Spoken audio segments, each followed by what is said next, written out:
consultation with legal counsel regarding the purchase of real property from Bob Mickey. No No action. action. All right. Call to order. We have everyone in attendance. We have, what did I do with my notes here? Our city manager, yourself, Denny Smith, our police chief, Aaron Sylvester, our city attorney, Dave Street IT. I see Roy back there. No Star, and no Eric. Okay. I was expecting them to be here. All right. If you would, please join me. We're going to start with the invocation. We have Reverend Charlie Sumners from St. Peter's Episcopal Church. Sir, I give you the mic. Thank you. Let's pray. O God, the Father of Abraham, Isaac, Jacob, and Jesus, we ask your blessing on the work of this city council. Give them a sense of your presence this evening as they do their work using the gifts of intelligence, courage, compassion, and wisdom which you have given each one. Help them as leaders, in the words of John Saxon, to ask not first, how do we fix this, but what do we need to learn? How might we need to change? To whom do we need to listen? Help them as servants to discern the needs of those of us who are in their care, no matter our strength or brokenness, our age or orientation. Help us and them to realize always that justice is the corporate face of love. And finally, help us and them to celebrate the joy of living and working in this beautiful part of your kingdom called Lago Vista. Amen. Amen. If you would, please remain standing while we say the pledge of allegiance to the U.S. and the Texas flag. I pledge Allegiance to the flag of the United States of America and to the republic for which it stands, one nation, under God, indivisible, with liberty and justice for all. Now the Texas flag. Honor the Texas flag. I pledge allegiance to thee, Texas, one state under God, one and indivisible. You may be seated. Stars. And stars here. Thank you, sir. All right. We begin next with citizen comments. Thank you, Reverend Sumners. Have a good evening. Citizen comments. In accordance with the Open Meetings Act, council is prohibited from acting or discussing, other than factual responses to specific questions, any items not on the agenda. I have no one signed up to speak, but if there's anybody who would like to address council, you may now do so. All right, hearing none, we will go into items of community interest. Pursuant to Texas Government Code Section 551.0415, the city council may report on any of the following items: expressions of thanks, gratitude, and condolences, information regarding holiday schedules, recognition of individuals, reminders regarding city council events, reminders regarding community events, health and safety announcements. The only thing I have is just announcement that we are hoping to get numbers back from Travis County Appraisal District soon, and we may be having another budget meeting next week. I would like to recognize somebody. Yes, sir. Interesting tonight, we were talking about how helpful Lago Vista citizens are. And I blew a tire the other day on 1431, and I pulled over by the veterinary clinic, and I'm looking at it. I have a fix-a-flat, but it's cut. And I know my trunk is full of stuff. And it's got the little donut and the little jack, but at home I've got a big spanner and I got a big tire jack, but that would mean calling my wife and asking her to come get it and bring it to me. And so I'm sitting there pondering this, and a young man drives up by the name of Tyson Roosh. I hope I get his name right. He's Assistant Vice President and Loan Officer at the Security State Bank and Trust. Do you need help? Well, yeah, I could probably use a little help. So he helped jack the thing up. We couple attempts because it's one of those little, got the donut on, and I went on my way. So I told him to watch the council meeting. I didn't tell him who I was, but I said, watch the council meeting with your friends and coworkers because I want to recognize you. And I did. So Tyson Roos, you paid it forward. I have a set of heavy-duty jumper cables in my car so that I can, the same thing, I can pay it forward, have somebody jump. So thank you, and thank you, Lago Vista, for your always coming out in droves to help. So All right. appreciate it. Good story. Thank you. Yes, sir. Mayor, I'd like to express my gratitude and thanks regarding Keep Lago Vista Beautiful. Mike Lago and his merry band have gotten bigger over the last couple of months and have adopted 3 more sites. The patio behind the Lago Vista Golf Course is planted and maintained by KOVB. The area between here and the library, you may see the new seats that are put out there.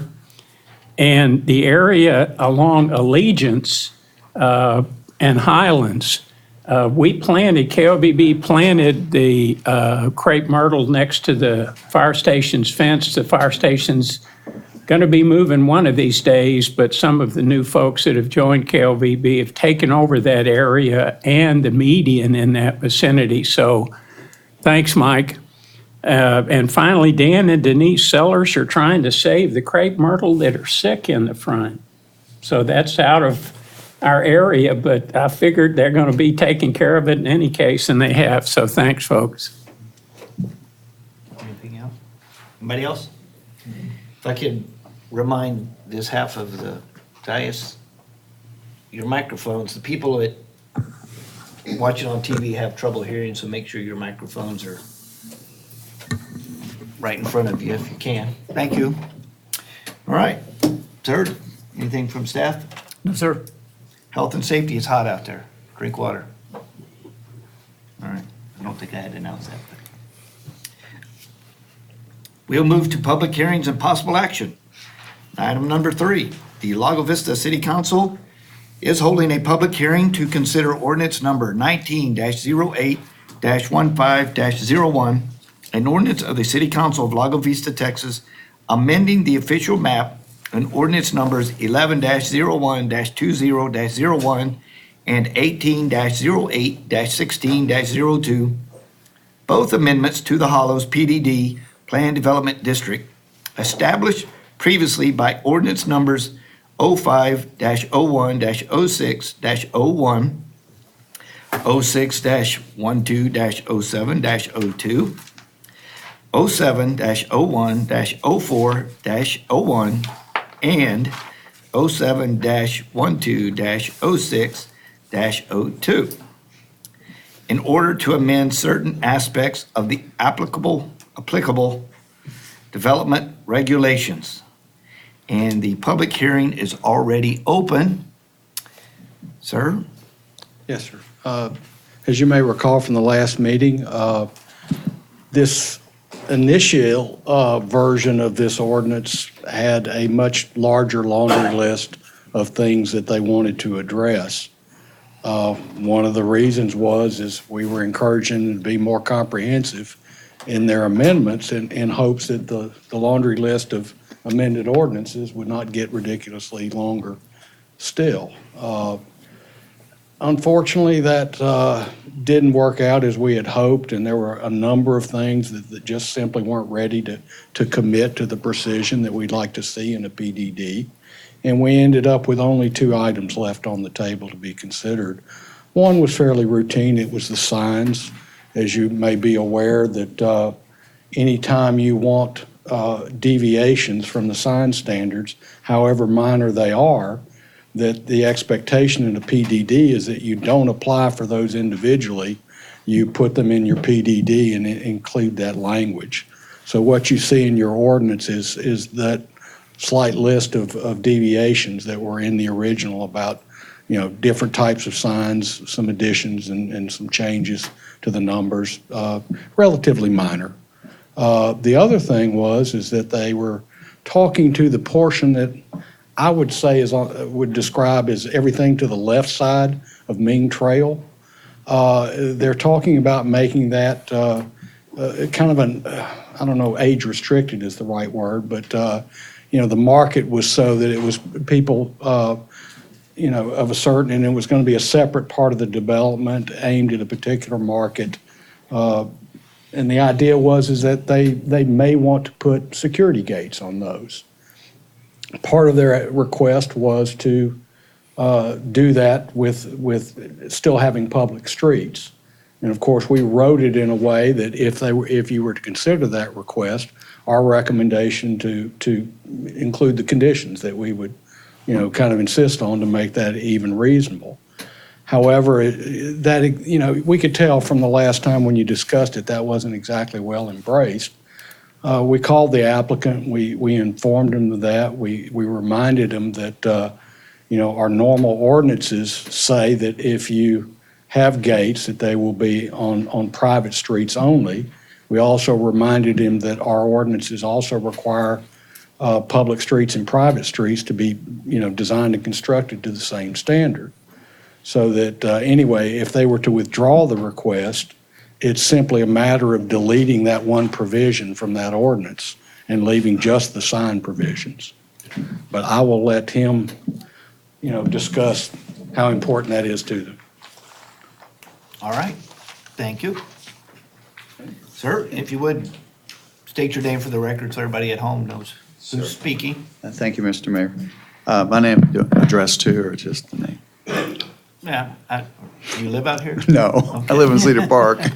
My You name can is, say who you represent, though. So- okay, my name is Paul Shepard. I represent the Hollows in Lake Travis LLC, which is the owner of the remaining land that's at the Hollows that's not owned by individuals, already bought.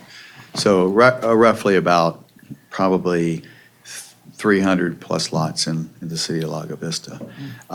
What I brought, if I may, just kind of generally give you an idea. You have a schematic looking map probably in your presentation.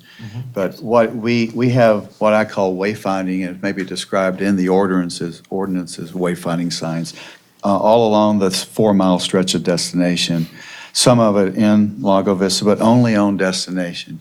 So as we are talking to an age-restricted or active adult builder who is interested in coming in and talking to us about doing a project over in the sort of the northwest side of the Ming Trail and some over on the other side of Ming Trail, but basically west side of destination, they said, would you allow us to have additional same design, same hollows look and everything, these wayfinding signs. So I requested 2 additional wayfinding signs along Ming Trail, somewhere along here, just so people know as you turn into it, there will be that product.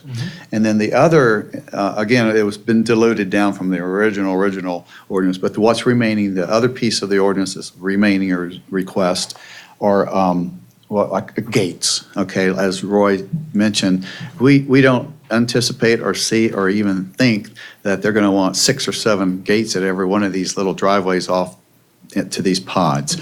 What I was trying to figure out a way that you would allow us the flexibility to put a gate in wherever they feel like there's gonna be probably this upper end version of their product. So I don't anticipate having a gate at every one of these. I know it's probably drawn that way, and I apologize for that mix-up.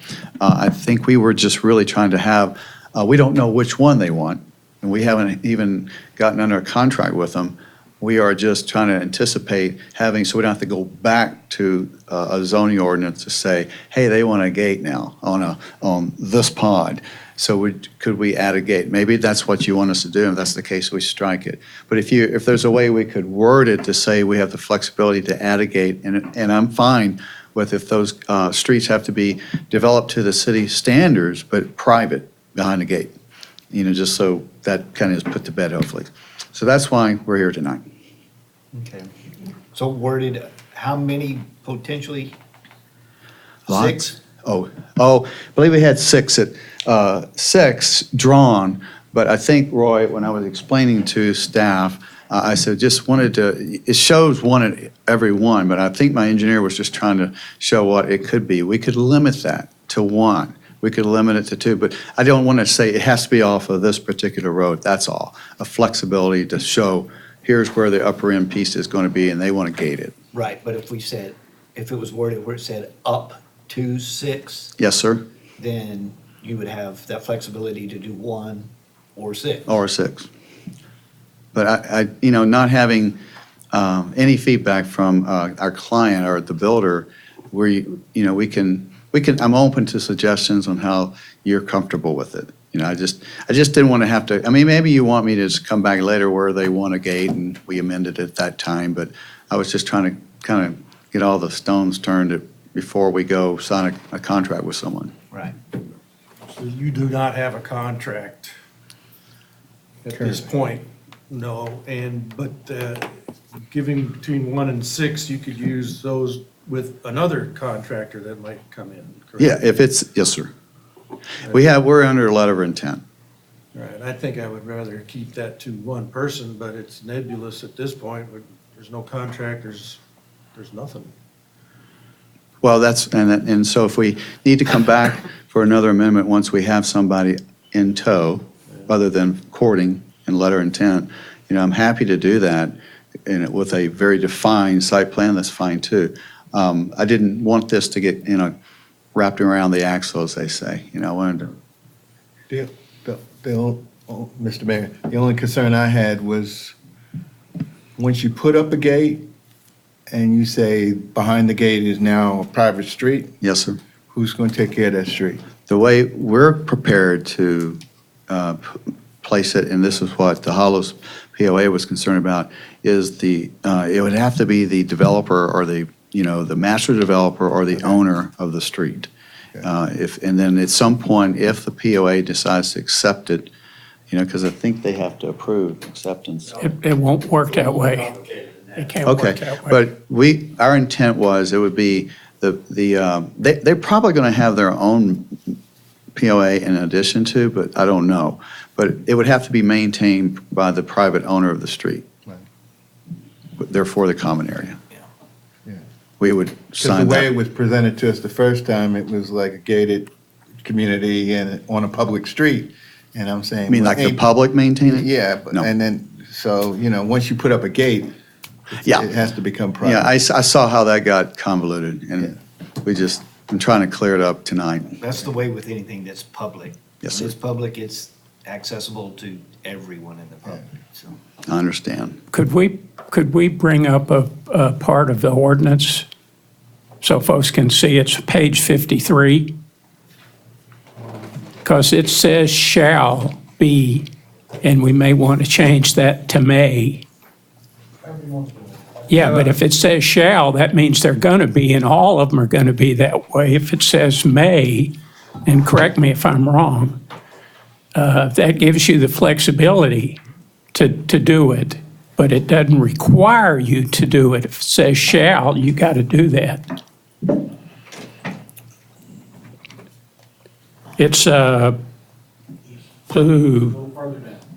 it's number 11 on page 53. And that's in regards to the number? Well, it says the intersection of residential streets and da-da-da-da-da, Ming Trail shall, and it's a big word. It's a big 5-letter word. If it's okay, we'll see if it's okay with the council, but given what you're suggesting, it ought to be a may than a shall, correct? And I'm the city attorney, development services director nodding yes.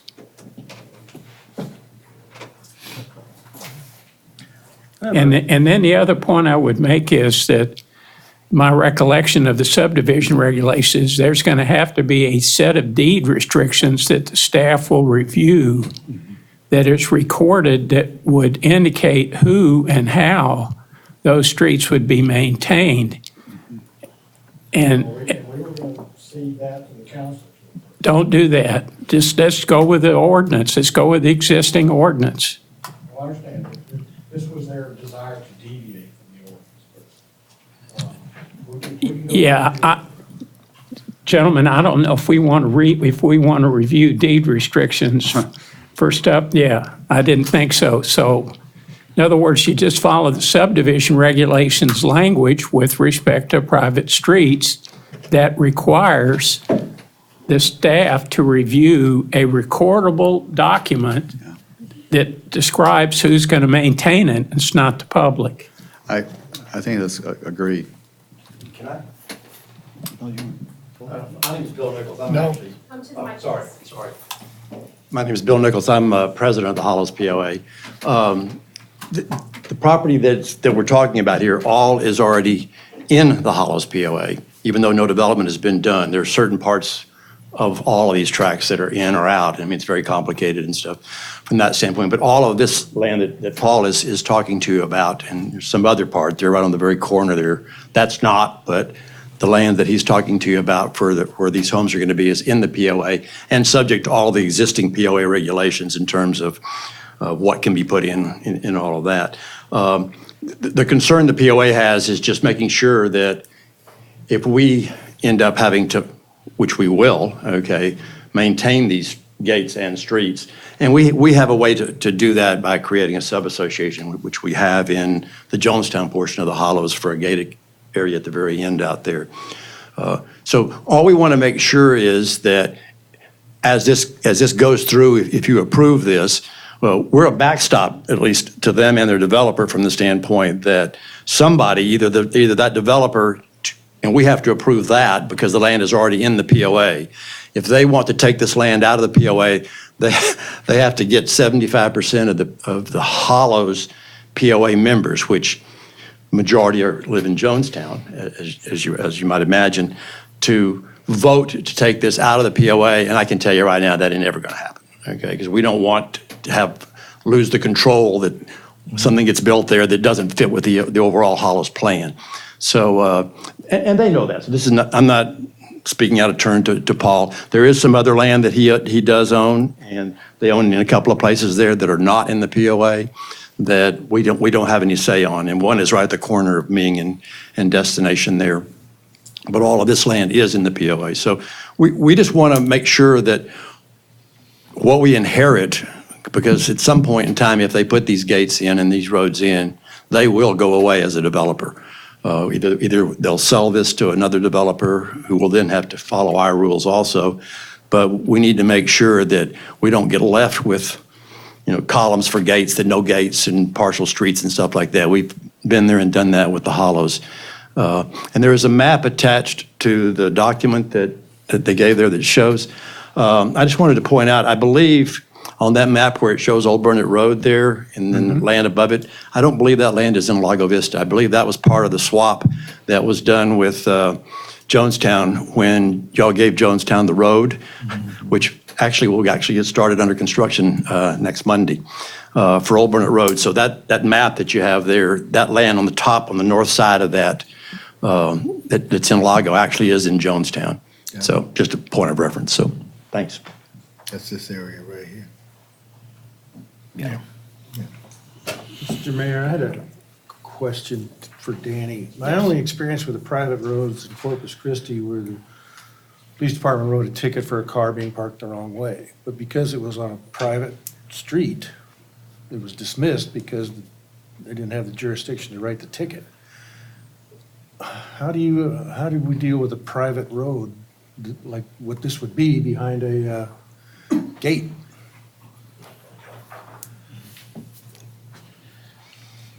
Honestly, we don't do anything with private roads. Okay. We specifically stick to public roadways. And that's very interesting because that's not the way it's done on the Jonestown side of it, on the private. Well, And that doesn't make any difference, but That's from my a homeowner's experience with it. standpoint, it makes a big difference in terms of who's going to come in if you have somebody shooting fireworks or. Well, that's the deal. It's a private street and there's no patrol. There's no authority. There's But they're paying Lago taxes. still and all. It's like the island. We don't patrol the island. Yeah. They have their own security, their own profit. not public. Well, that's another thing you guys should go ahead. That's For emergency EMS, fire, obviously, or, Well, certainly we'll respond to that, but yeah. what I'm saying is we don't actually actively patrol unless we're called to.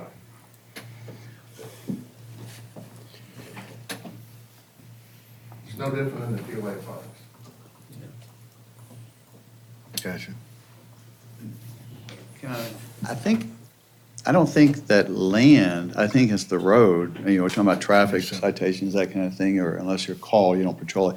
But fireworks, I would think that would be, that's a city ordinance. There's still, that property is still in the city limits, that sort of thing. I'm just saying, authorized police presence on that street Right. is not there.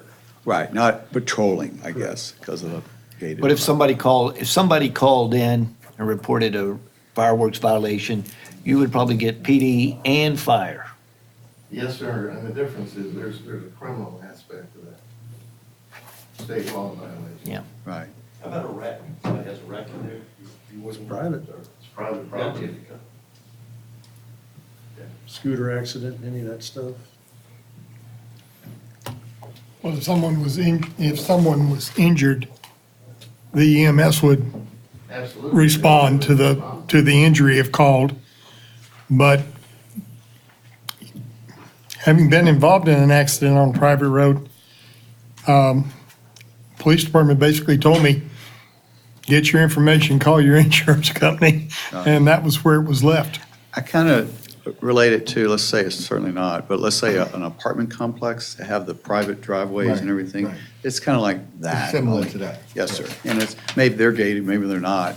But I kind of look at it like, as far as the backstop, I think what we would have to do is to, in our restrictions, show and have the city and also the POA approve our restrictions. It says the developer, owner, builder, whoever maintains that through a private special assessment or created assessment like they do for the, it's called the Peninsula in the Hollows. And they're tagged with extra cost because it has a gate and power and landscaping and potholes and that kind of thing. So I think that would be our backstop. But again, I didn't want it to turn, make it kind of difficult. If it's, we can certainly take the advice of the council and address it later, or if you want it to, just allow me the opportunity to be nimble enough to place a gate somewhere up to, I'll stop now, sorry. Okay. Frank? Well, it's a question. At the last public hearing, or at the last presentation, the staff indicated they were visiting with, this has to do with the design of those streets, but staff indicated an interest in trying to combine some of those so that you have fewer private streets. We don't really know how those streets are going to be designed. The applicants indicated that they might want to come back once they figure out how to do that. Yeah, I was just, if you don't mind, and just for clarification, if he does private streets, I don't think we need to put anything in the ordinance about gates, because, that's simply what our. No, that's not where I'm headed. Oh, okay. But I am correct about your interest in trying to make some horseshoes. Right. And we'll see. But the point I'm making is, A, we don't have that design in this PDD. B, the applicant seems to be amenable that once they get that design, they may want to come back and we can see which ones are public or private and actually see how those roads would be designed. And the question is, if we want to do that, delete the gated part of That's my it, point. Right, you can just delete it. can you just delete number 11? I don't know. I don't know how many places you've got to deal with that. Well, and that's kind of my point. Our subdivision regs is written now, allows private streets, and it allows gates. It only allows gates on private streets. So the point being, he doesn't really need to put that in the PDD to have a private street and a gate. You can just delete this. And that's what I'm coming up with. There's maybe a number of reasons why we want to cut the gated stuff out of this round. And I'm just asking if we want to do that, and I'll probably suggest that we do, is all we have to do is to delete number 11 from the draft ordinance. And, That's exactly what my point. yeah, okay. Does that So re- it's section would that re- 5, number 11. Okay. Okay, So in the future, would they have to come back with an application, go through planning and zoning and all Not that? if they were gonna do it, a gate on a private street. You Okay. just design it and build it. I Okay, believe this was only because it was started off as a public street. okay. So We don't know how many One reason it's gates, in, right? he wanted We'll a look to- public street. up to 6. Well, that makes it a lot simpler. Are the locations of the gate in the same place they're on the site plan of the PDD that we have now? The reason we wanted him to designate those, that if they were going to be public streets and gates, we wanted to know where they might be. Well, what I'm getting at is the current PDD has some streets over there. Are these gated driveways that in the same place? Is where the streets are? I Yeah, believe so. there are no streets. There are no streets in. well, but they're on the PDD site plan. I think that's in the concept plan. Yeah, we have a concept plan. Yeah, That's part of your package. so that, Okay. There are no streets.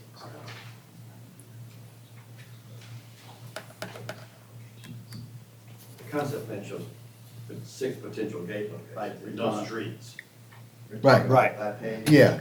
no, that's not what I'm talking about. I'm talking about the existing plan development district site plan. That is supposedly the Which is same not one he this. used as a base map for the exhibit B, I believe. Yeah, because if they are in a different place, we definitely want to delete number 11. Because that would be a new PDD site plan that we would have to look at.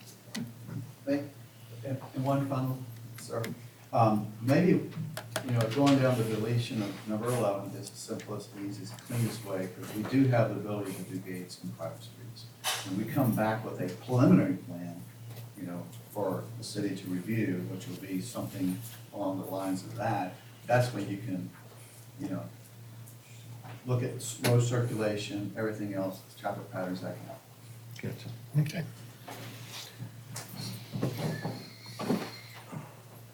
Any more questions, comments from the dais? I just think this is a great, big, huge hole of what if.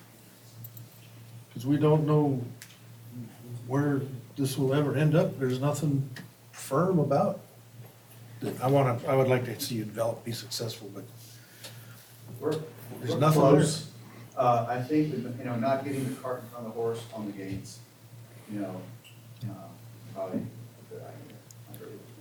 Once we have a plan, from our builder client, then we'll come in and submit an application. And then that's when you, And that's firm, and this is what it is, and that's what we're dealing with instead of, so I apologize if we took too much of your council's time No. for something like this. No, but it was good good. discussion. No, it's good. No. And I think with Frank's suggestion of taking 11, that solves that. all right. Yeah, Mr. Mayor, if we take 11 out, then the only thing we're discussing is the signage. And I have no problem at all with the signage. Well, there was also a monument sign, an additional monument sign, was that right? Yep. And that's by close to the Trailhead Club? Yes, sir. Yes. Excuse me. All right. Anything else from council? All right, it's a public hearing, it is still open, so anybody from the audience would like to question, comment, About this subject or something else? this subject? Okay. All right, well, hearing none, I will close the public hearing at 7:05 PM. And we're now up to further council discussion or a decision. I gotta find the ordinance. Mayor, I'd like to make a motion to approve ordinance number 19-08-15-01, deleting section 5, number 11. And improving the improving the Wayfair signs. Yeah, Well, that's what we would do. okay. Yep. And I'll second that motion. All right, I have a motion and a second. Any further questions, comments? All those in favor say aye. Aye. All those opposed, nay. Hearing none, motion carries unanimous. Thank you. Thank Got you. it. And we go to number 4. The Lago Vista City Council is holding a public hearing to consider ordinance number 19-08-15-02, an ordinance of the City Council of Lago Vista, Texas, amending the official zoning map by changing the zoning district of Lot 11337 Alpha Barcade Ranches, Plat 11, located at 9211 Barcade Ranch Road, from R1A Single Family Residential to C4 Commercial Airport. The public hearing is already open, so we'll begin with staff presentation. Yes, sir. Once again, just to remind you, although a city facility can go in any zoning district, we thought, that was probably not the appropriate way to do this, and that it was instead correct to zone it, to conform with the use for which it was intended by the city. Coincidentally, while we were dealing with an updated appraisal, that information was considered relevant to the guy that worked on the old appraisal and the new appraisal. Now that we've taken that action, he will treat it slightly differently. All right. Questions, comments? No, good. All right. The public hearing is open. Yeah, I guess I should say, and that's a little bit misleading, it's not just the rezoning, it's the fact that we're now using the property. Right. In addition to zoning, and that's what influenced it. And for those of y'all that weren't here at the last meeting 2 weeks ago, this is the lot that the city has purchased to put it's got the temporary building on it right now, but eventually will be used for other purposes. This and 2 other lots are identified in the current airport action plan as being lots that the city should acquire for developing a terminal.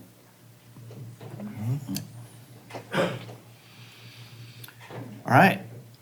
Well, it's a public hearing and is open to the public, so if there anyone in the audience that would like to comment on this one? All right, hearing none, I will close the public hearing at 7:09 PM. And we're now up to council discussion or decision. Mr. Mayor, I'd make a motion that we approve ordinance number 19-08-15-02. I second it. All right, I have a motion and a second. Any further discussion? All those in favor say aye. Aye. All those opposed, nay. Hearing none, motion carries unanimous. Number 5, the Lago Vista City Council is holding a public hearing to consider ordinance number 19-08-15-03, an ordinance of the City Council of Lago Vista, Texas, amending section 7.30 and table A of chapter 14, the zoning ordinance, to correct manifest errors in the development regulations pertaining to certain property within Lago Vista Travis Plaza subdivision and certain property within or adjacent to Lago Vista Barcade Airport subdivision and Lago Vista Airport subdivision. And the public hearing is already open, and we'll begin with staff presentation.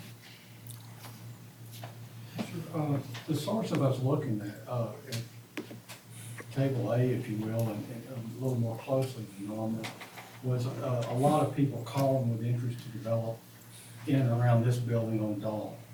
And we, every time we look at people's concept plans for a building, they all raise the issue about, gosh, how do I meet the setbacks? How do I meet the impervious surface? And we looked at it, you know, Aaron and I even talked about it and said, well, goodness, do we really want to make people go through variances, and would it meet the standard for required variances? And then when we looked at it carefully, it seemed that, this thing was platted before the city was there. Right. And our guess is, as Table A developed, there was an intent, and they clearly had picked some things in there, but that maybe, Table A expanded, and they didn't notice they had to go back and add some things to fix other problems. While we were there, we noticed kind of the same thing involved some of the airport subdivisions. They were trying to describe the unusual nature of the way you figure out where the setbacks, the front yards and all that is up the airport.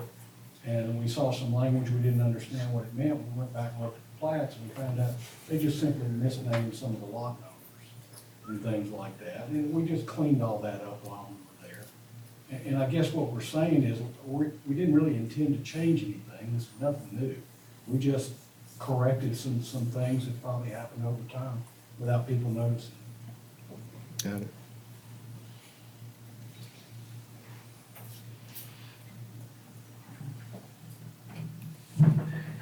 Questions, comments?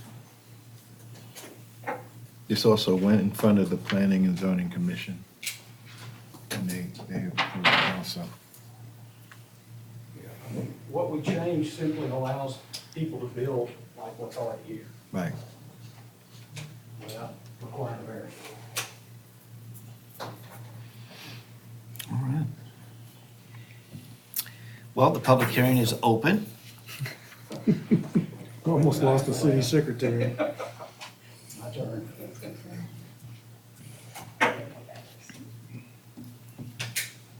So whenever Sandra is ready with the microphone, if there's anybody in the audience who would like to ask a question or comment on this agenda item, the floor is open. Is there anybody? Do I need to wait for her? All right. We're hearing none. I will close the public hearing on this one at 7:13 PM. And we are now up to council discussion or decision.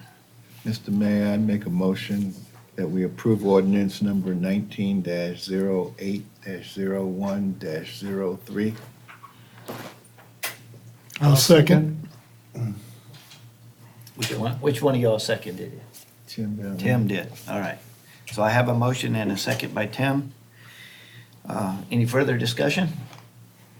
All those in favor say aye. Aye. All those opposed, nay. Hearing none, motion carries unanimous. Number 6, public hearing. Pursuant to the Texas Local Government Code, Chapter 102, notice is hereby given that the City Council of the City of Lago Vista, Texas, will conduct a public hearing to receive citizen comments and views regarding the proposed City of Lago Vista budget for the fiscal year 2019-2020, commencing October 1, 2019, and ending September 30, 2020. Discussion, consideration, and possible action regarding a vote on adoption of a proposal to set a 2020 tax rate of $0.65 for the City of Lago Vista and schedule public hearings and take necessary action. Is this the first time we heard this? No. Because last This is time we, second. Mayor, this is actually the public hearing. So this is one of the 3 public hearings that we're scheduling. okay, so we voted to set the rate at no higher than 65 last time, Yes, sir. but this is public hearing. All right, so I will open the public hearing at 7:15 PM. Mayor, and as you just read and we just discussed, that this is the first of the 3 scheduled public hearings for the tax rate that the city council approved at the last meeting. We will have this date, the September 5th and September 12th are the 3 dates that we will receive public comments on the budget and on the tax rate.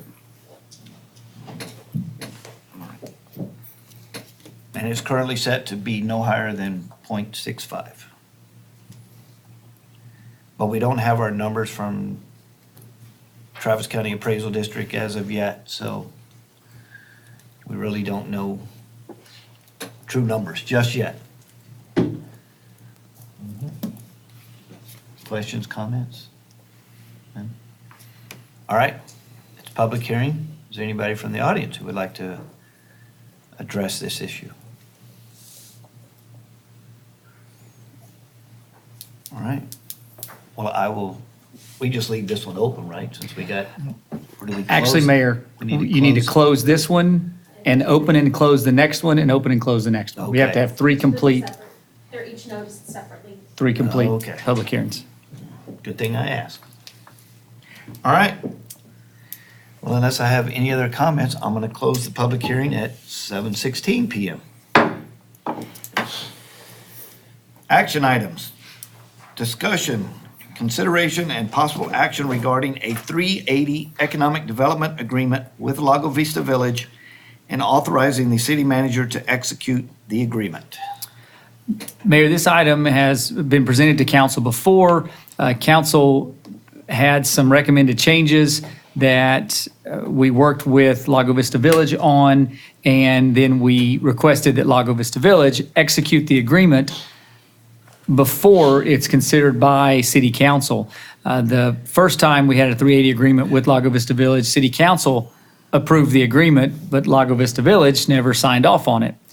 So this time, we did receive a signature this morning, and so we have a signed agreement from Lago Vista Village by the owner approving the original document. Right.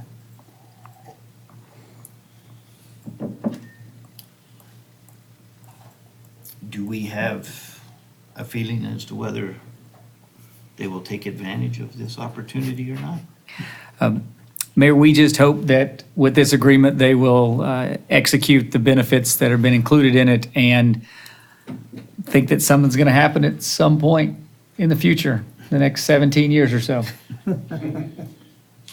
They've remained positive, Mayor, in our discussions, but just to state it, they remained positive for the previous 12 months after those discussions.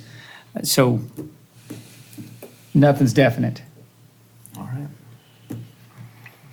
Questions, comments? How long does this agreement last? Mayor, the terms of the agreements are 5 years for a lot of the factors that are included within the agreement. Remember, there's 2 points there. There's the tenant agreements, and then there's the owner agreements. Both have a 5-year end in sight, whatever that word What's I'm looking our- for. What's the position if nothing happens within 12 months or 18 months? Is it still in effect? So for them to be able to satisfy the agreement and to receive any type of compensation back in terms of tax rebates, they have to supply us with activity. Their activity being their marketing plan and to show that they've expended those dollars on a marketing plan. If they don't satisfy their requirements, then we wouldn't have to satisfy our own And that goes on a yearly basis? for the marketing and yes. Right. And the tax rebate, correct. So if they go 2 years, don't take advantage, but then year 3, they do, then they could get their, For year 3. yes. Yes, sir, Mayor. They wouldn't be able to, they can't satisfy the agreement and Make it receive retro. compensation and try and go retro. Have we defined what a aggressive, competent marketing plan is for them? I mean, they just can't say, for lease. They've got to actually show us that they're marketing this to, Mayor, what it is, it's actually dollars in. So they're actually expending dollars first. for the marketing plan. So the dollars they're getting back in rebate, the agreement actually says that they'll put those dollars back into their marketing plan. It could be a completely ineffective marketing plan, but if they spent the dollars, that satisfies our requirements. Okay. So if they pay one person 90% of their marketing dollars and that person is horrible, that satisfies pretty much our requirements.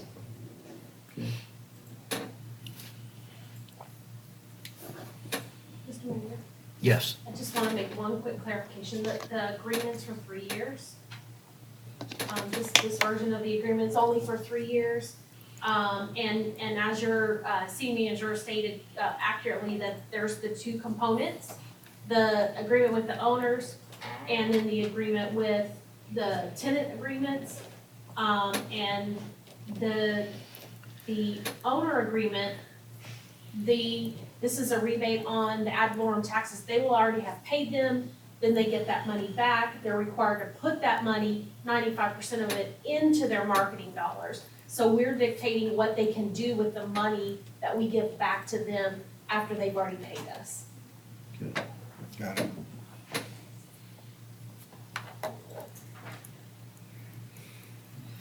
And does the date start over, the effective date? It'll be 3 years from the effective date of the agreement, so 3 years from the date that it's executed. If you give authorization to your city manager to execute, it'll be 3 years from that date. Okay.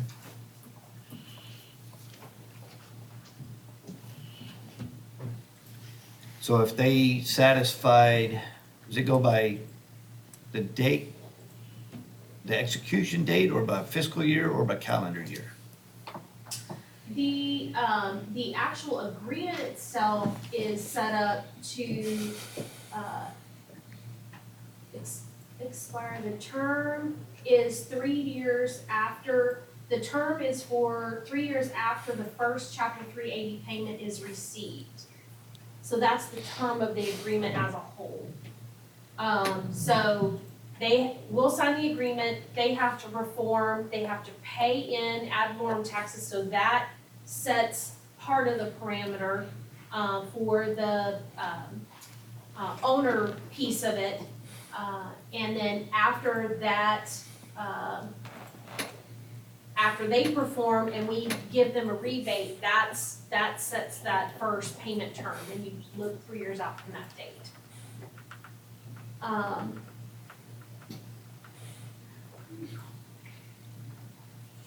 I hear from the audience, it is complicated. We did go through and try to simplify some of the incentives on the tenant side to make it clearer, what they have to do to meet those, so that it might actually provide an incentive to get someone into those spaces.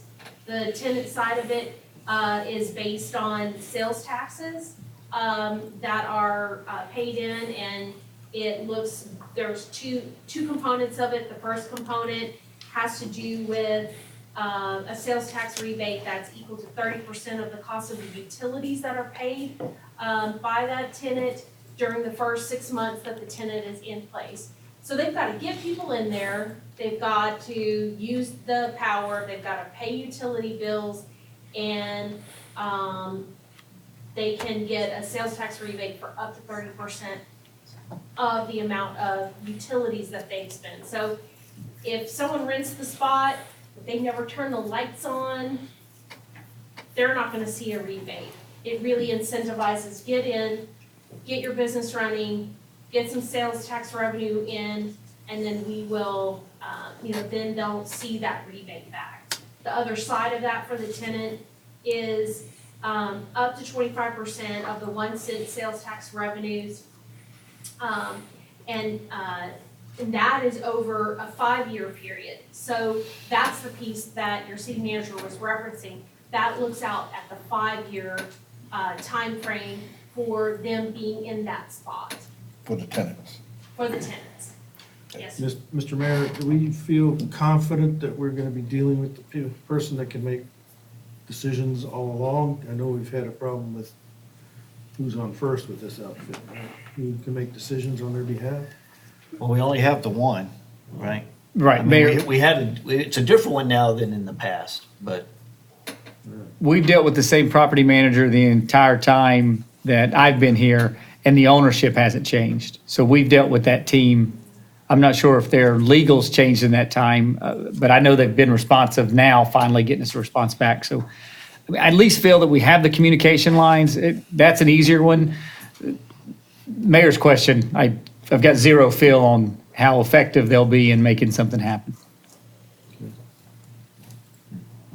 And my question about the timing was, if they went out and spent money during this calendar year, would they qualify for the 2018 taxes that they paid in January of 2019.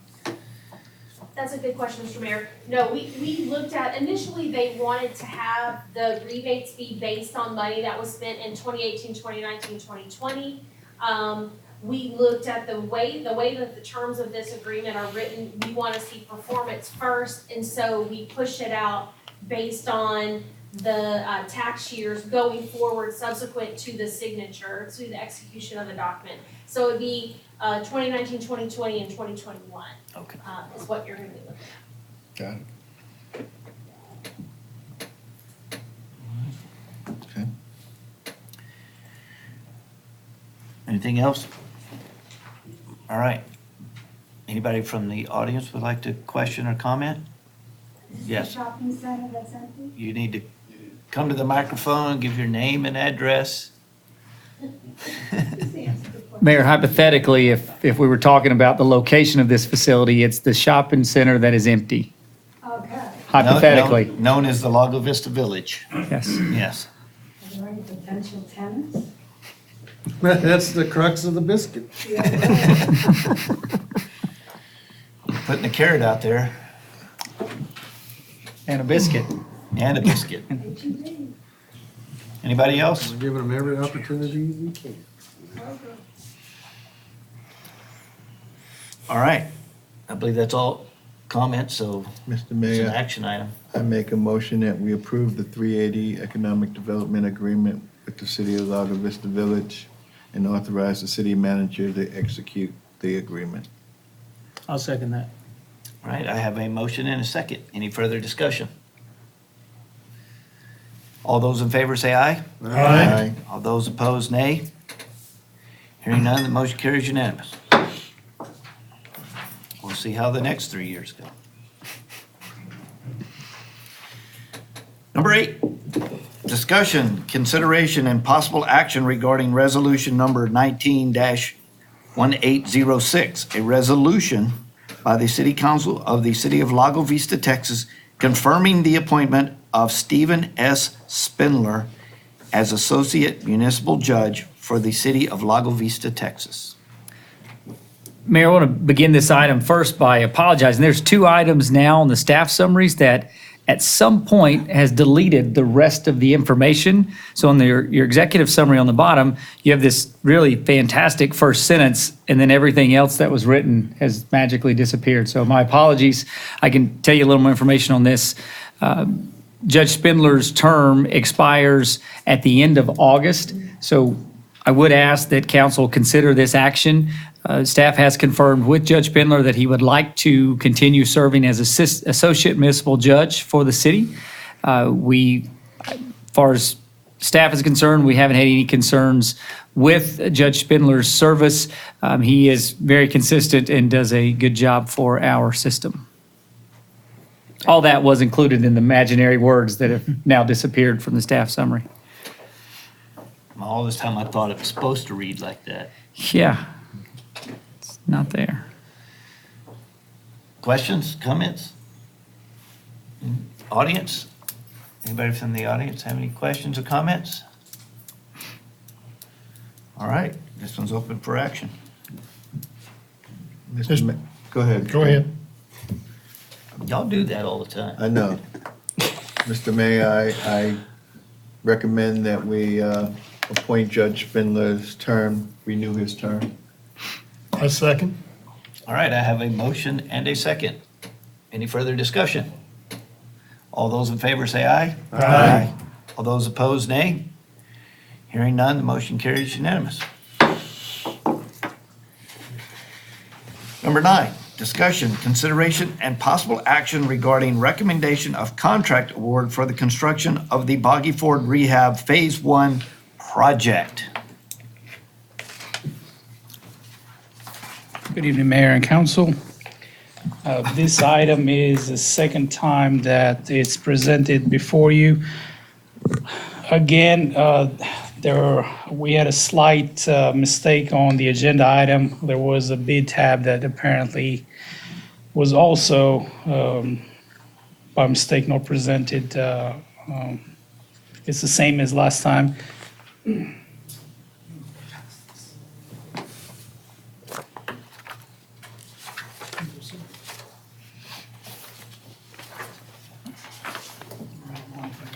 Well, yeah, that's the stuff you handed out. Yeah.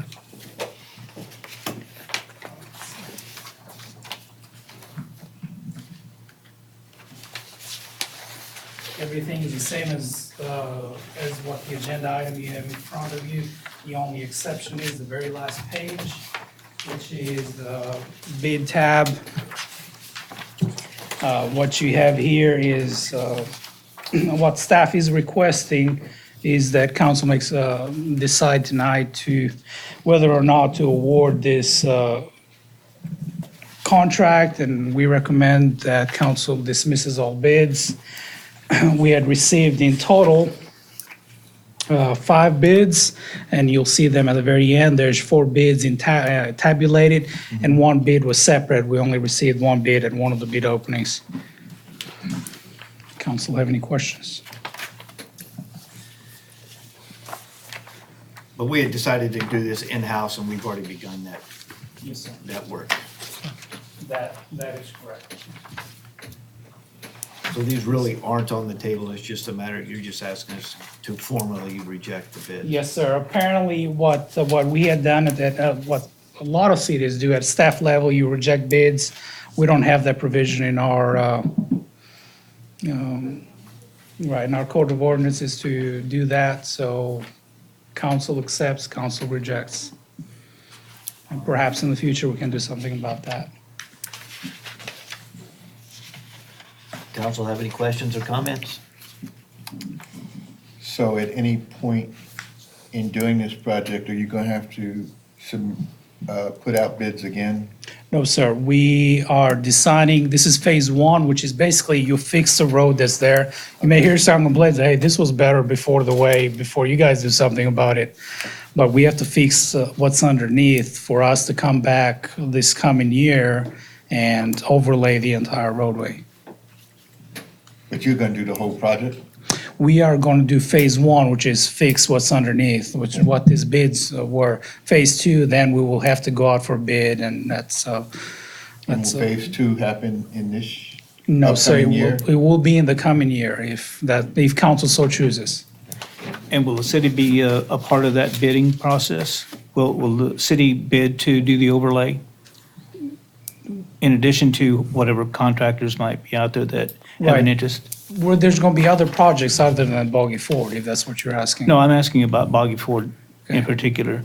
I'm asking if we have the same people bid to do the overlay, Mm-hmm. is the city prepared to do a bid as well?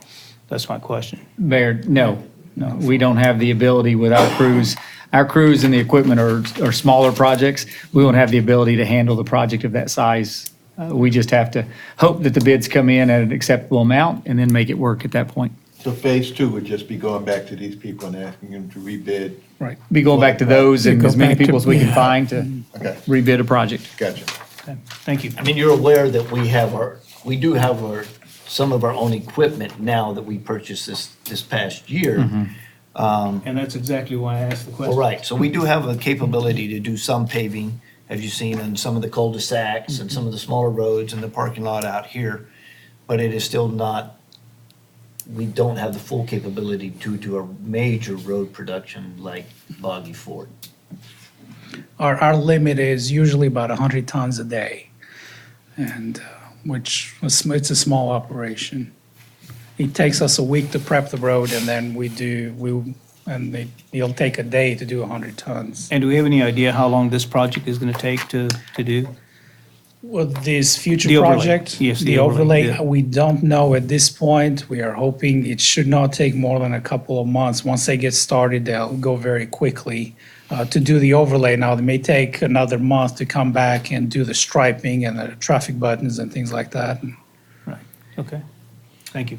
And I do run that just about every other day, and I know it's pretty close to 3 miles down to American, so. We are actually going all the way down to Highland Lakes. Do you know how long it will take you all to do phase 1? We are estimating 3 months. There's a couple of portions we're going to have to hire a contractor, but those are smaller amounts. It doesn't necessarily have to come to council. So we will still have to have some help from a contractor to do those.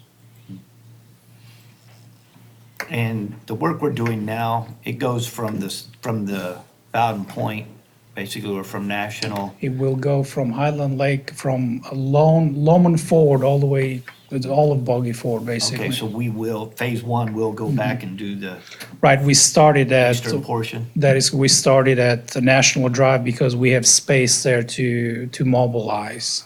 If Okay. needed, we can close that portion of National Drive to help us out. So that's why we started on that, and we'll come back around. We'll do that section first, and then we'll move down as we mobilize.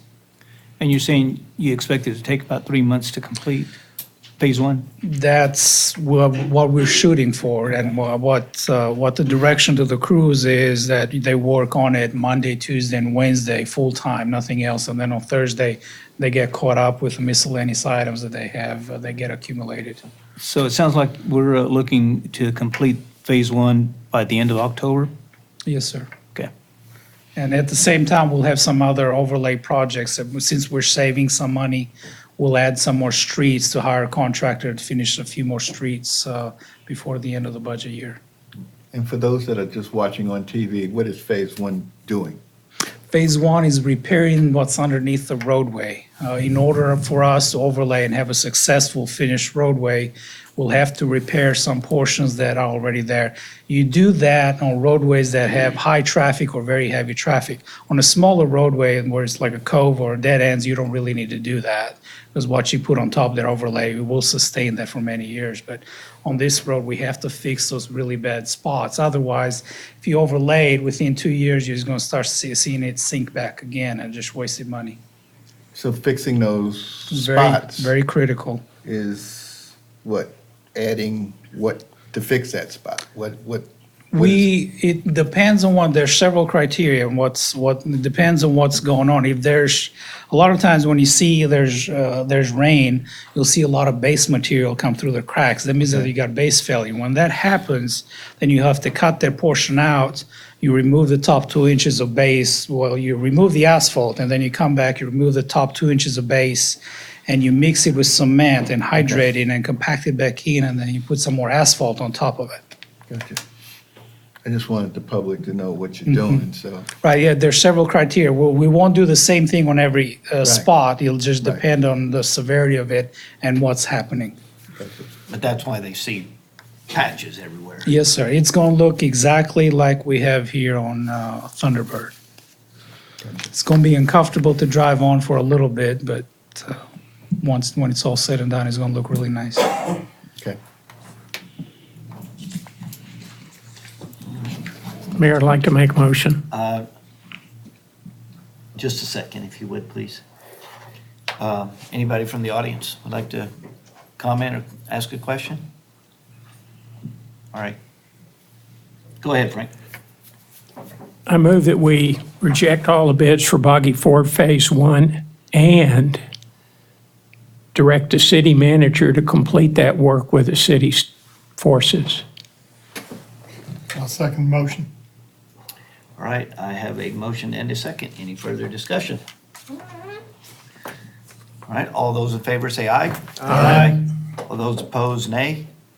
Hearing none, motion carries unanimous. Excuse me. Number 10, discussion and consideration and possible action regarding recommendation of contract award for the construction of the new city park PH1 project and authorize the city manager to execute the contract. Mayor, this is a similar process of going out for bid. This is something a lot of us have been waiting on to finally see some execution happen at the new city-owned sports complex. You'll see in your packet, there are, I believe, 6 proposals that were received. This first phase of the project, or maybe it's the second or third or fourth phase at this point, but this will include one soccer field, one volleyball field, one baseball field, a softball field, and one playground with structure. You'll see that future phases will require additional dollars and different aspects. We did discuss this previously in that we received $500,000 from Texas Parks and Wildlife for the first part, $500,000 from Texas Parks and Wildlife for this phase, but the total awarded amount, as you see from the low bid here, is at $1.572076. The dollars to wrap that up and make this phase be completed, we previously discussed at council level with moving funds of approximately $580,000 into the Parks Fund. So you'll see this showing up in our CIP as well. So what we're requesting is to award the bid to the low bidder of Sports Field Solutions so that we can move forward with this project.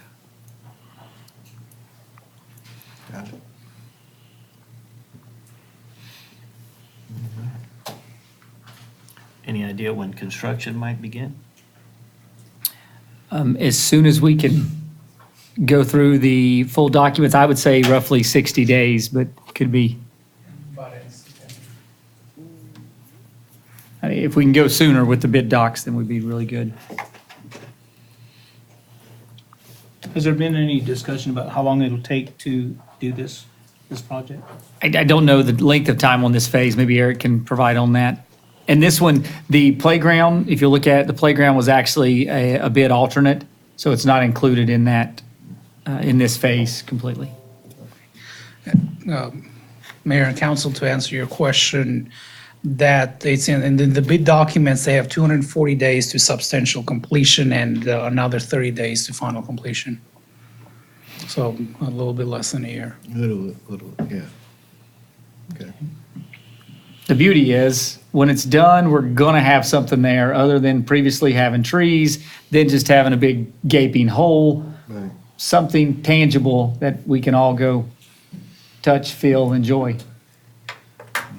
It would be nice if it would be available for play next spring. Potentially, We're in August, you're not April, going to have it happen. April or May, June.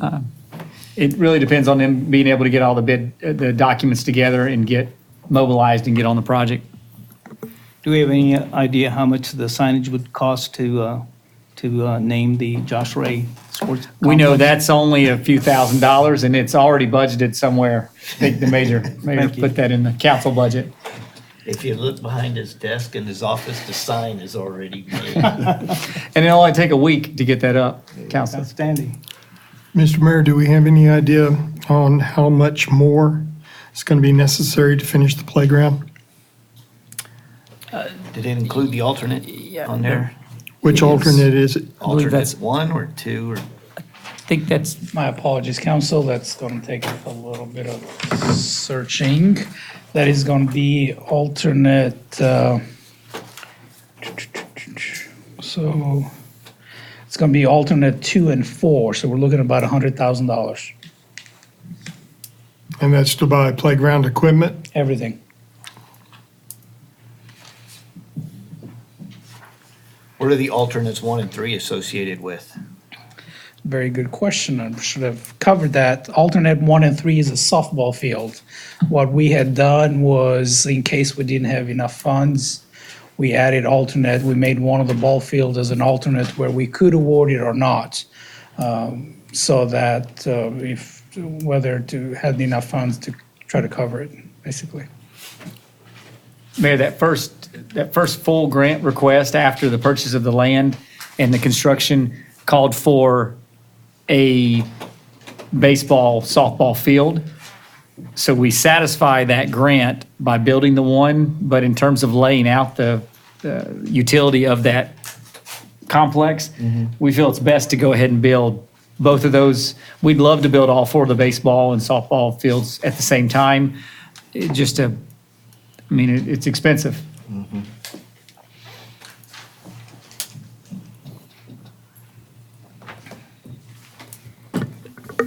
Mr. Mayor, and at this point, we have the 2 grants. Are we going to be able to apply for more? Mayor, yes, sir. We're already in the process of looking at those other avenues for different grants for different projects and laying out our next grant request to Texas Parks and Wildlife.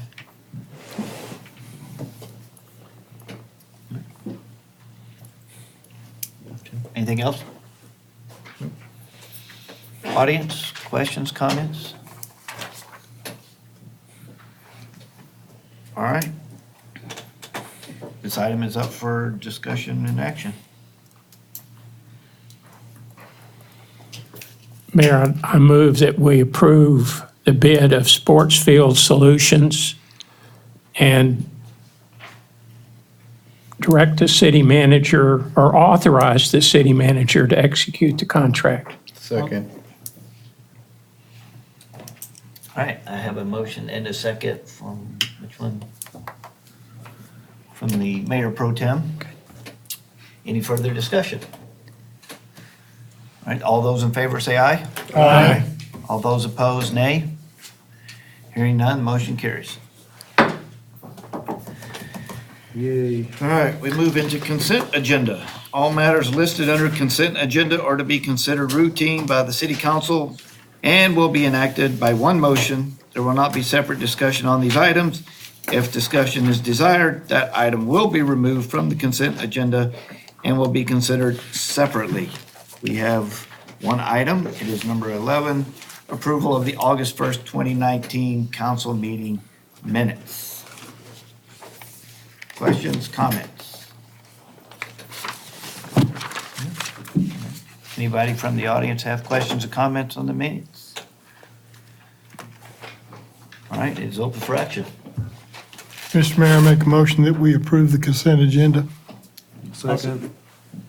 Where'd that come from? Me. I have a second from Tim Collins.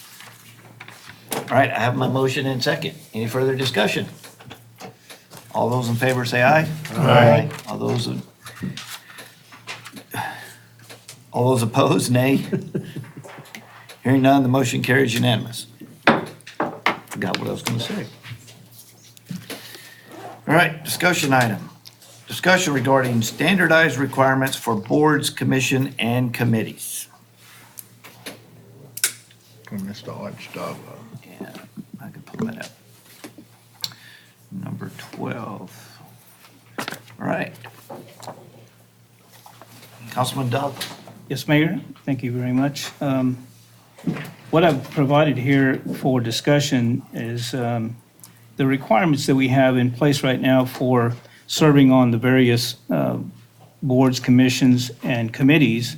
And my proposal is that we adopt a set of requirements or qualifications that can be used across all of the different boards and commissions and committees.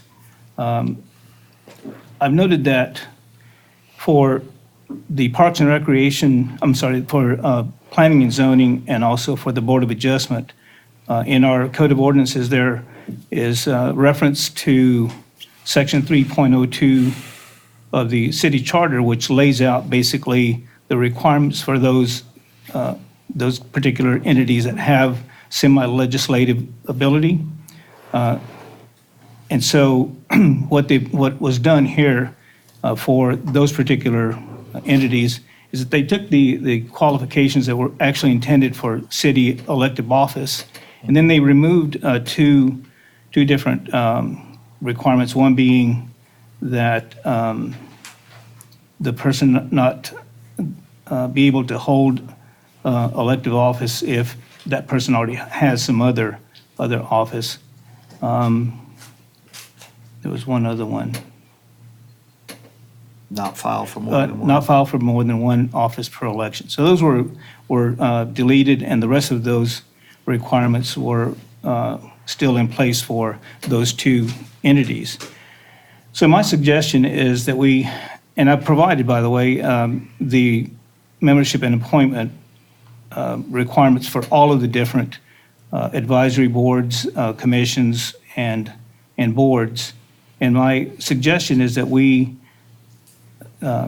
standardize this by, and I've provided the language that I think would be appropriate, where the requirements would be that for whatever particular committee, commission, or board, that the requirements be that they be a registered voter and having lived in the city for 1 year prior to the date of appointment, that they be 21 years of age, that they not be a city employee, and that they may not be in financial arrears to the city for any reason. And so those are the basic tenets of my suggestion that we adopt as a standard for all of these different committees, and let's just call them advisories, although some have more than just advisory ability. So I'll entertain any questions about my proposal, Why 21 years of age? because it's a legal age. Legal age for, Drinking, but not voting. Well, voting is 18, but yeah. for, So you can vote, but you can't serve on a, can you, I don't know the answer to this, but my idea was that in order for you to enter into a contract, you must be 21 years of age, some legal contract. Would that be correct?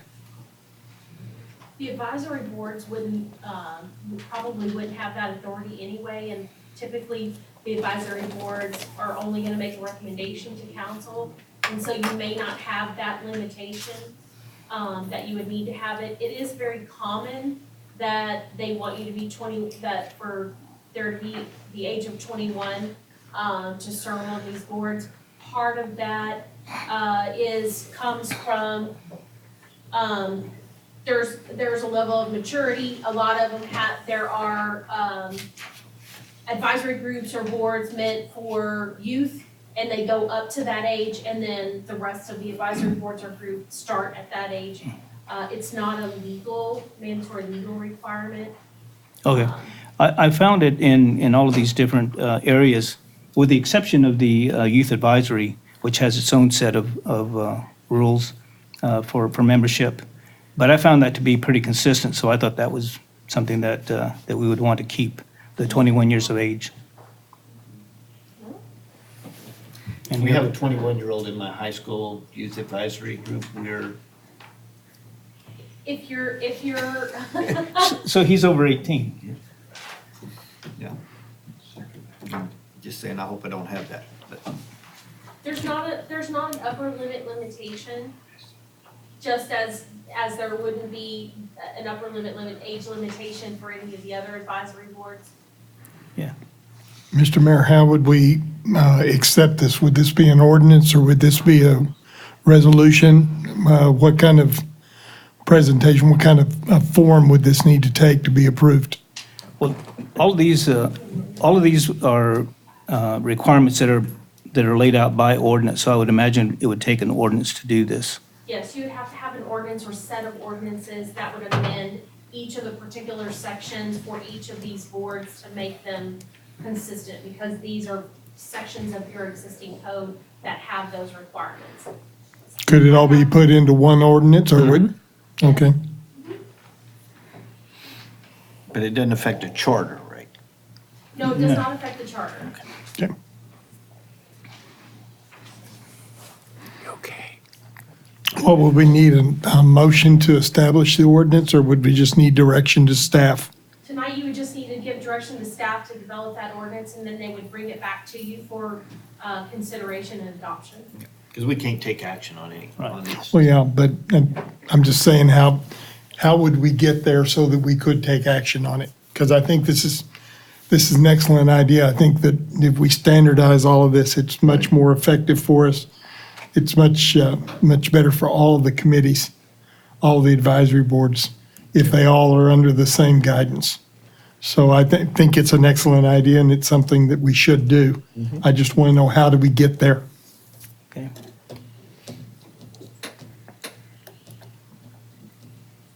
All right. So Any other questions? I was just going to ask, do we leave this open for another council meeting too? But there's no motion to take or anything. No, right. But I've got one of the,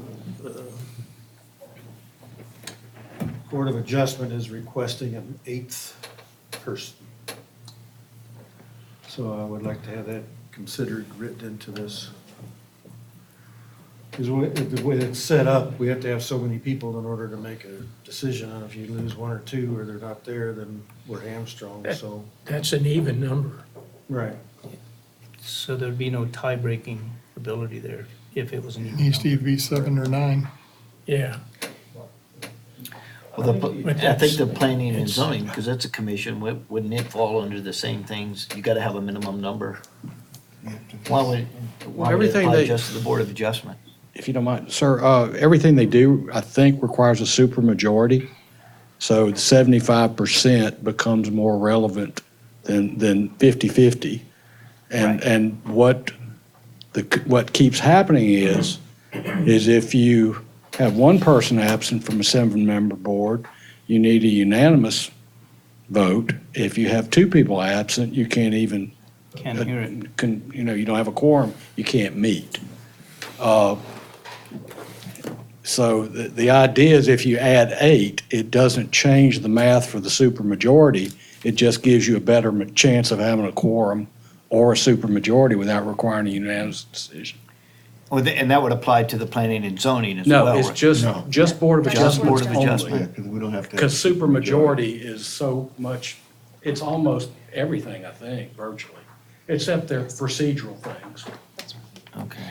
This is also going to be an important thing to have either full boards or have alternates prepared and available for service on your Planning and Zoning Commission here in the short term because of the changes to in state law under House Bill 3167. There are going to be very short timeframes, 30 days, and if you don't have a quorum for any particular P and Z meeting, then you're going to end up with situations where there will be applications that are going to be deemed approved because you can't meet that 30-day timeline if you don't have folks. So I think this is important. I think it's a very valid point for your Board of Adjustment, but it's also something I think that is very important for council to consider for your P and Z board too. To make sure you have a full board and alternates available, named and ready to serve. Gotcha. So with that direction, Arch, would you want to take this back and look at, I know this makes it standard across the board, but Well, yeah, would you what- consider an 8th person for the Board of Adjustment and maybe I think maybe that should be, adding alternates to, I think that should planning be and zoning. possibly a different, an entirely different ordinance, because the thing that I was trying to address here is just simply the requirements to serve. okay, My recommendation that you have 2 separate ordinances. There you go. Obviously, we need to deal with both of these, and it would be appropriate to deal with them in short order, but they deal with very different things, but so if we just, instead of making Board of Adjustment 8, if we just added alternates, would that satisfy it? yes, if you have alternates set up, they know that they can be call to action at any point, they're really actually ready to serve, that could serve your purpose.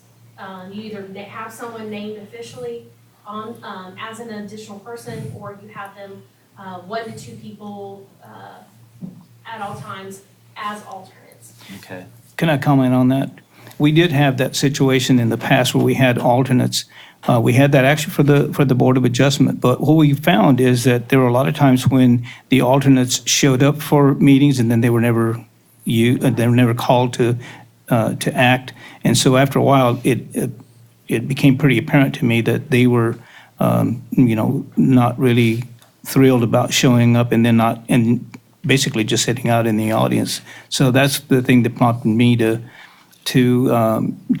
look to a solution to that by having no alternates, but adding more regular members. And so that's how we got to 7. Yeah, it's interesting. As a former alternate to the Board of Adjustment, I was okay coming to meetings. One of the reasons is that and if we do this, and I like alternates. B, if we go to alternates, we're going to have to change the rules of procedure because, as you recall, one of the issues we used to have is what can they participate in discussion but can't vote, and then which member would come up. We used to have two alternates, and they did this, I think, with their own rules of procedure. But which alternate would first serve? So there's a couple other rules of procedure that we ought to look into, I think. But I like the alternate technique because there is some stuff that could happen. You get even votes. I like odd numbers. But what you proposed is, I think we ought to do. I don't know how much more discussion or research we need to do for the rest of it. In other words, I'd do it in two phases. Do your deal first, and then kind of address the rest of them. And because it looks like there's some interesting stuff in the rest of it we need to look into. Sure. I don't want an alternate. I mean, we can, but I want 8 permanent members. It's a recommendation. I'd be more in favor of that also because the way that I felt in observing other people that served as alternates is that it kind of diminished their importance to the actions that were being taken by the board or commission. So I would be in favor, if we're going to make a change there, I would change to add more regular members and still keep an odd number so that we never get into a situation where we have ties. Travis County has 12. And we've only got 8 seats up here. We can make more. Yeah, I think Need elsewhere. the city of Austin has 11, right? 12, okay. So, I don't know. I think that's Would you address the planning and zoning the same way? No. well, I don't think that there's a requirement for them. That's what Not the she- supermajority, but she was talking about if we don't have a quorum at some point, we could. Do we have a good flow of candidates? We've always That's had a part of our quorum, problem, isn't it? And Mr. Jim Walsh passing away, I have to add one more person back into the 7. Okay. But we're working on that.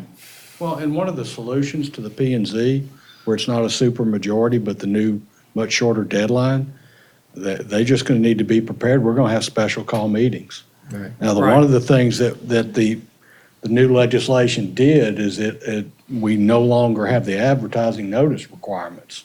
So we can do special call meetings. Right. We're going to have to take that out of our ordinance. Yeah, So that's it's its Yeah. own special problem that requires special solutions, not just alternate members necessarily. Yeah, I think that's a separate discussion to have, as opposed to, what I'm proposing here is just to standardize the requirements or the qualifications for these different positions.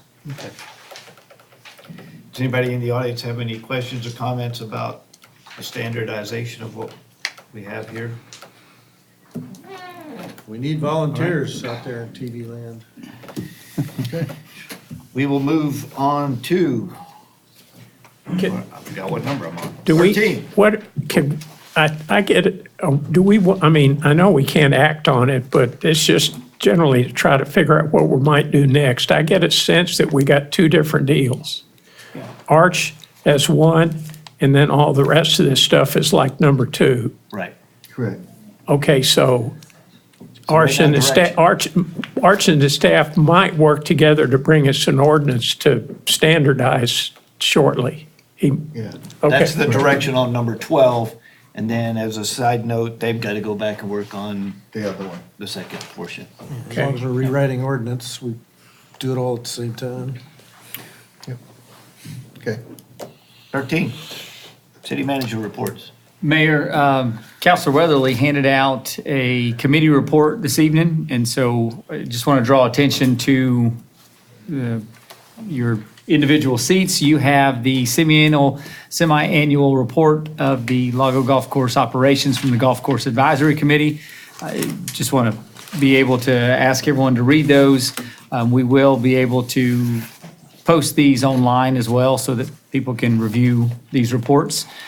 The only other thing that I have is that on the next agenda item, we will hopefully schedule the next budget workshop for next week.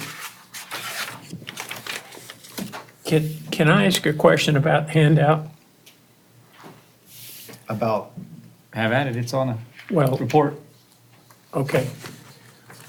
Under, and I've just looked at it briefly, page 4, in large print, there's some stuff about play. Could we get some numbers about the amount of people that have played over the last 3 or 4 years, the amount of play? You know what I'm getting at? In other words, We have had those numbers presented to us before, but I'm sure that those could be gotten again. okay, yeah, I know they've got them. Yeah, Yeah. I would just like to see them. But I don't have them. I know. But could we, Not with but me. I we think I've got 'em can, at we the can house. get them, right? Yes, sir. Mayor, I can Okay, add thanks. that information, Okay. get that back. Josh, you had mentioned that the next budget meeting needs to be a little bit longer than the 4 to 5:30, or no? Yes, I'd prefer to give us that longer period like we did last week with at least the 3-4 hour range. Is it possible to do it on a Wednesday? No. No? Well, here's the thing, I don't know if anybody here is signed up to go to the chamber Yeah, lunching, that's Wednesday. why can't we do it right after the chamber luncheon? Well, you could, I guess. You know, from like, if the chamber luncheon's over at 1 o'clock, do it from 1:30 to 5. What's for lunch that day? I don't want you all going to I don't sleep know. if I'm still talking, so. It's nothing heavy, put it that way. I'm all Domino's right with pizza. that, I'm all If right we- with that Wednesday. If we do Wednesday, if we want Oh, is it really? Wednesday, I'm not Oh, I available. thought- You're not available? No, I'm at the fire station on the 21st. What about, so what days are you available that, other than Thursday? Or Tuesday, Tuesday? the 20th. Because I think if we're gonna have, it's kind of difficult to have a longer meeting on the budget and then jump into executive session at 5:30 and then have board meeting. That makes it too long on the same day. Oh, yeah, but next But Thursday we don't have a scheduled any kind of meeting. meeting, so. But we're good. I mean, we can make Tuesday work. We'll just need to get the notice posted. And we can make Tuesday work, we can make Thursday work. Tuesday could work, or Okay. Thursday after 1. I mean, theoretically, Monday can still work as long as we're posted. Hold Might as well be inside in the middle of the day. Hold on. I'm It's too thinking, hot to be outside. Second time. it's gonna have to be Thursday. Because economic development is on that Tuesday. Could we do it Thursday at 1 o'clock and then Thursday do it like 1 to 5? Yeah. Yeah, or later. yeah, because Tuesday, I got that economic development. At 4, or Yeah. that's earlier? At 4 with the camp car, so Thursday is fine. Will that be here? Can you do, you won't be here? No, I said, will that be here? Yeah, maybe we'll meet wherever you want to meet. And Thursday's the 22nd, so if that's we're saying 1. I get off at noon, so as fast as I can get here. How about So 1:30? Let's go 1:30 then. Okay. If you crash, we start without you, but limp in here once you get here, please. So 1:30, we'll say 1:30 to 5, is That's fine. that safe? Yeah.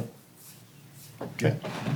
Yeah, because I'd like to, the goal, Mayor, as you already know, is to get this through the crux of now. It's time for questions and rehashing and looking. So we'll schedule that for Thursday, 22nd. We'll do 1:30. Maybe we'll even push it 1:30 to 5:30, just a little on the edge. Give us a couple extra minutes. Could we sit around a table somewhere? Can create you a table, for sure. Okay, that's great. That's the So- only meeting that I need. So it'll be here, but we might get to, Out there? okay, Yes, sir. yeah. Or Really- Sonic. Well, if we're not worried about it being on air, I don't know if we're sitting down there, if the camera would have us anyway. No, Those are the most comfortable seats around. because otherwise we could just go back there in the conference room. Well, it all depends on how many people show up. Yeah, that's true. But we do have extra chairs, so let's say theoretically, if we have the standard 3 or 4 people that have shown up, Marion, we'd have room there. So we'll make it work comfortably, so we're sitting down looking together, Mayor. But that'll work, 1:30 to 5:30, Thursday, August 22nd, right here. Got it. Got it. Please, it's great.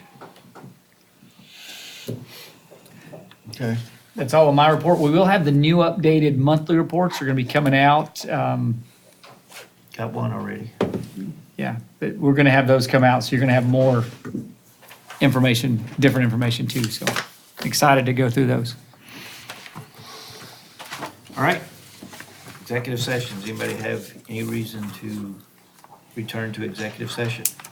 All right, I will call this meeting adjourned at 8:11 PM.